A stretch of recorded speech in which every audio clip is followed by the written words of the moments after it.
दोस्तों, नाना पाटेकर बॉलीवुड के एक नामवर अदाकार हैं जो फिल्मों में हकीकत के करीब तरीन एक्टिंग के हवाले से पहचाने जाते हैं। उनके यहाँ डायलॉग बोलने का एक ऐसा अछूता और मुनफरिद अंदाज है जो उन्हें दूसरे अदाकारों से अलग करता है। नाना पाटेकर के तमाम किरदारों में जो खास बात नजर आती है वो उनका जिंदगी और समाज को अलग अंदाज से देखने का ढब है। नाना पाटेकर अपनी हकीकी जिंदगी में भी इसी अंदाज और स्वभाव के आदमी हैं। हमने गुज़िश्ता दिनों 1999 में होने वाली कारगिल वार के हवाले से इस सवाल को लेकर रिसर्च की कि कारगिल वार के दौरान बॉलीवुड कहां खड़ा था, तो बहुत सी दिलचस्प बातें पढ़ने को मिली, जिसमें सबसे अहम बात यह थी कि नाना पाटेकर इंडियन आर्मी के ट्रेंड कमांडो हैं और उन्होंने कारगिल वार में बाकायदा पाकिस्तान के खिलाफ जंग लड़ी थी। आज की यात्रा में हम आपको नाना पाटेकर के आर्मी रैंक और फौजी महारत के हवाले से बताएंगे, साथ ही ये भी कि नाना पाटेकर इस मकाम तक कैसे आए। 1999 में होने वाली पाक भारत जंग के दिनों में बॉलीवुड भी किसी न किसी तरह से जंग का हिस्सा बना हुआ था। दिलीप कुमार ने दिल्ली छावनी में बने फौजी अस्पताल में कारगिल जंग के जख्मी फौजियों की अयादत की। शबाना आजमी, जावेद अख्तर, विनोद खन्ना, सलमान खान, रवीना टंडन, सुनील शेट्टी, जावेद जाफरी और पूजा बत्रा श्रीनगर छावनी के अस्पताल में जख्मी जवानों की अयादत के लिए गए। वहां से ये काफिला कारगिल भी गया।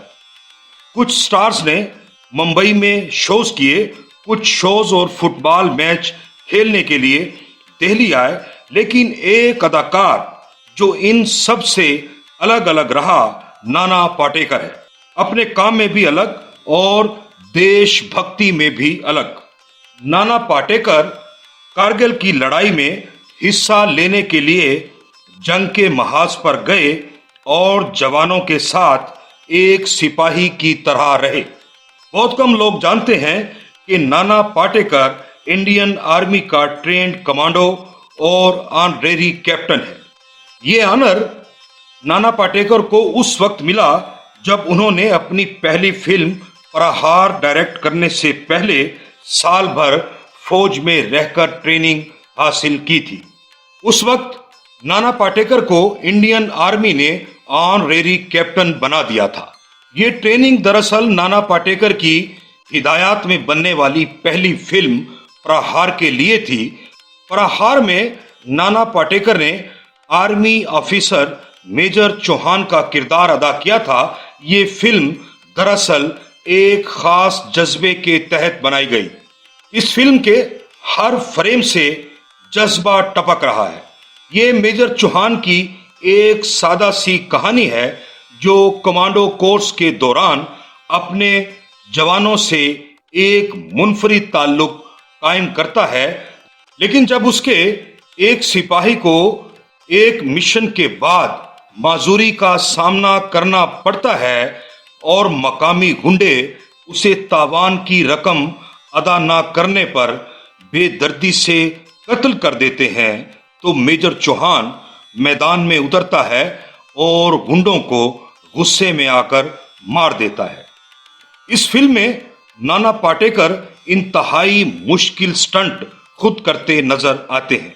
उन्होंने कमांडो ट्रेनिंग के स्टंट हकीकत के इतने करीब किए कि फिल्म को आर्मी ट्रेनिंग का एक डॉक्यूमेंट बना दिया है।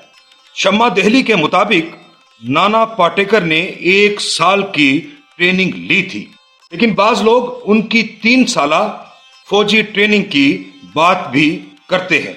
इस ट्रेनिंग के बाद 1990 में नाना पाटेकर को ऑनरेरी कमीशन्ड ऑफिसर बनाया गया। ये 3 साल ट्रेनिंग मुकम्मल करने के बाद ही उन्होंने अपनी फिल्म प्रहार बनाई। इस फिल्म को मुकम्मल करने के बाद भी नाना पाटेकर इंडियन आर्मी में खिदमत अंजाम देते रहे। खास तौर पर उन्होंने कारगिल जंग में हिस्सा लिया और जनरल वी.के. की कमांड में लड़ते रहे। नाना पाटेकर का इंडियन आर्मी से ताल्लुक सिर्फ कारगिल जंग तक ही महदूद नहीं रहा। उन्होंने मराठा लाइट इन्फेंट्री रेजिमेंट में भी ऑनरेरी मेजर के तौर पर खिदमत अंजाम दी। इसके अलावा इलाकाई फौज टीआई में भी उन्हें ऑनरेरी लेफ्टिनेंट कर्नल का ओहदा दिया गया। इनसे पहले कपिल देव और एमएस धोनी को भी ये रैंक दिया गया था। नाना पाटेकर ने बेलगाम के आर्मी स्कूल में कमांडोज के साथ रहकर ट्रेनिंग हासिल की थी। नाना पाटेकर की फौजी महारत को करीब से जानने वाले लोगों का कहना है उसकी सलाहियत, जहानत और फौजी महारत का इस्तेमाल उसे कमांडो डैगर तक ले गया था।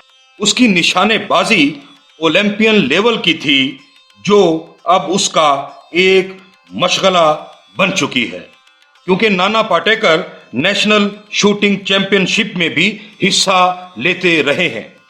नाना पाटेकर की फौजी महारत को करीब से जानने वालों ने मजीद कहा, अगर वो फिल्म के बजाय यूनिफॉर्म पहनता तो वो एक बेहतरीन आर्मी अफिसर होता।